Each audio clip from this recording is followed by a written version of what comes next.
Now, around about 4 months ago, I released the most popular video on my channel. In that video, I looked at the Livid Dagger, I looked at the Flower of Truth, and I looked at a couple of other weapons to see basically what was the best for your money.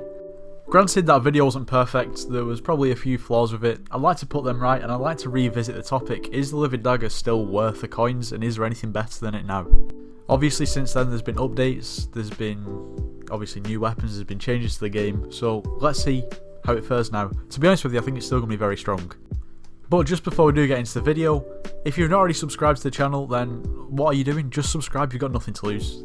I mean, we're going for 10k, so every little helps. And also, if you've not already joined the Discord server, then just click that link in the description, join the Discord server. I'm still locked out of my account, I will be putting that right soon, in the next couple of days. So I'll be back soon, just join the server. Anyway, without further ado, let's get into the video. I hope you all do enjoy.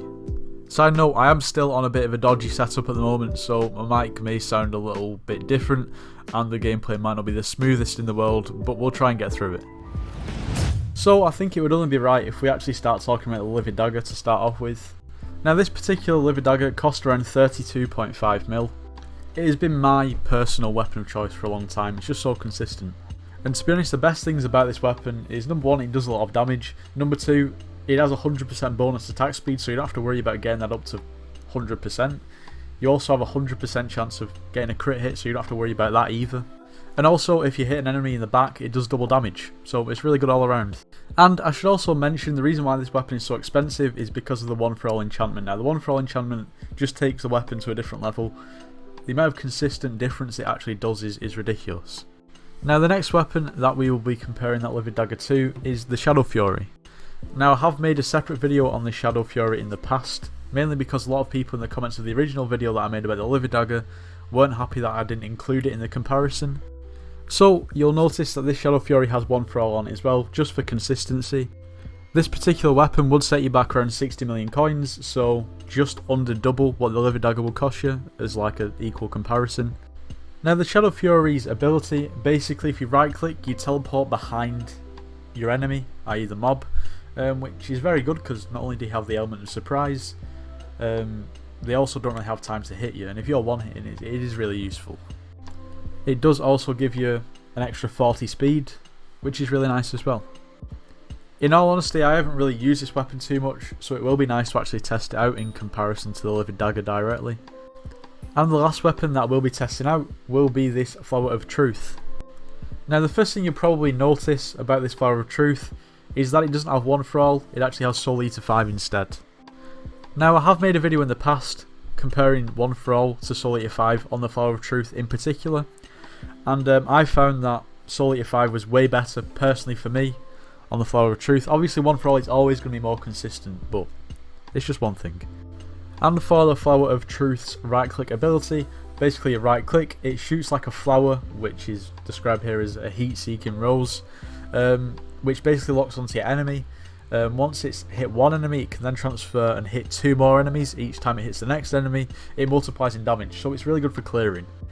Now, this is not going to do as much damage straight up as the Shadow Fury or the Livid Dagger.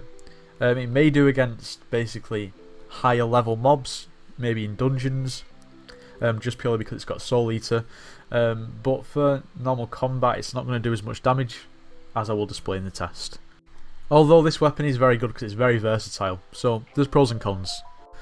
And this particular weapon set me back around 24 million coins, so it's the cheapest weapon, not necessarily the best. I mean, it just depends on your circumstance. So to start off the test, we're just going to head over to the graveyard and kill some mobs. So for this test, I've put my Necron armour on.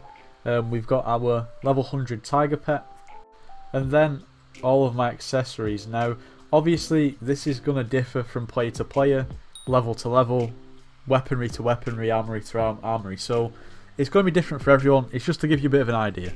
Okay, so to start things off, we're just going to test out the Livid Dagger. 161k. If we test out its right click ability, 643k. And if we test out its back hit ability, if we can actually get properly behind one of them, 322k.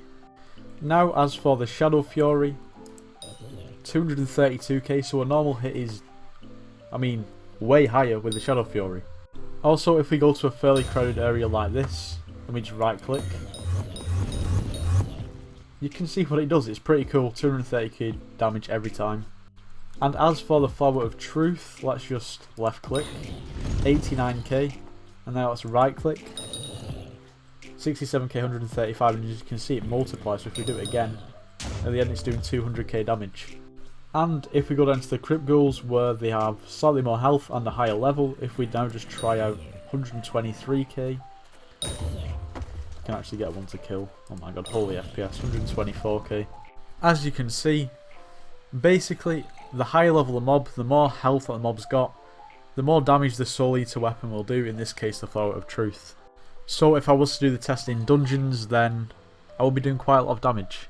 One thing I do want to say is, I mean, I can probably imagine that some of these clips are very choppy.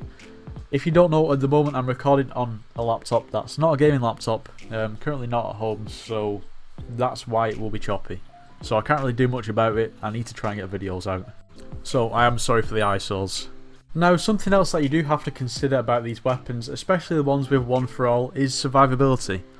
Now, the weapons with One for All, yeah, generally they do more damage consistently, but at the same time, all these other enchantments that you see on this Flower of Truth, you're not able to have with a One for All weapon. Now, if you don't die, if you can survive in whatever you're doing, then fine. To be honest, One for All is probably going to be your best bet. Unless, in this case, it's a Flower of Truth and you're a berserker and you're in dungeons. It is dependent. But on this weapon, the Lifesteal enchantment in particular, or Siphon, depending on what basically suits you best, will be very helpful in order to survive if you can't. Now, this enchantment, like I said, you can't actually have on your weapon if you have One for All. To be honest, it's just something to consider. I mean, if you can't survive, there are other things that you can do. For instance, reforges, pets, armour, anything. But this is also one of the things that you can do to increase your survivability, so it is something to consider. Something that I actually didn't mention throughout this video is I do also have a God Put on, so that will affect my damage too. But as for the Livid Dagger, or the Shadow Fury, or the Flower of Truth, the Flower of Truth is going to be way better for clearing in dungeons, like I've said. Now, the Shadow Fury, it does more damage on a normal hit, and that's the bottom line, although it is 60 million coins. As for the Livid Dagger, it is considerably cheaper. It does do slightly less damage, probably about 20 to 25% less damage, but you do have 100% crit chance, 100% attack speed. Personally, I prefer it. I mean, that's just personal preference. Anyway, this is going to be the end of the video. If you do have any suggestions, i.e. any other weapons that you want me to compare to any other weapons, then let me know in the comments. But if you did enjoy the video, make sure you do leave a like, subscribe if you're new, and I'll see you in the next one.